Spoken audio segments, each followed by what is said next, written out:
Hi guys! ఈ చలికాలంలో evening అయ్యేలోపు మనకి చాలా క్రేవింగ్స్ అయితే వస్తాయండి.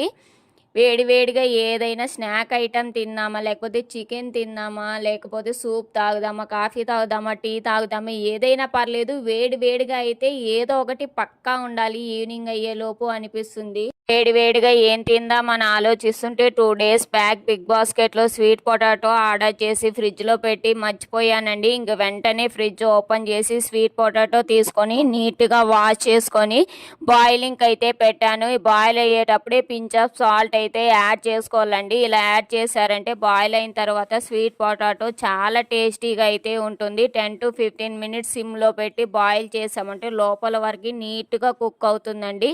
ఇంకా బాయిల్ అయిపోయిన తర్వాత ప్లేట్లోకి అయితే తీసుకొని మొత్తం తొక్కంతా తీసేసి వేడి వేడిగా తింటుంటే టేస్ట్ అయితే చాలా బాగుందండి. ఈ స్వీట్ పొటాటోకి బెల్లం పొడి యాడ్ చేసుకొని తిన్నారంటే టేస్ట్ అయితే ఇంక అదిరిపోతుందండి. నా దగ్గర లేదు కాబట్టి నేను యాడ్ చేసుకోలేదు. కావాలంటే తప్పకుండా ఒక్కసారి బెల్లం పొడి యాడ్ చేసుకొని తినండి. టేస్ట్ అయితే చాలా బాగుంటుంది. అలాగే మన వీడియో మీకు నచ్చితే లైక్, షేర్, కామెంట్ చేసి మన ఛానల్ని అయితే సబ్స్క్రైబ్ చేయడం అస్సలు మర్చిపోకండి.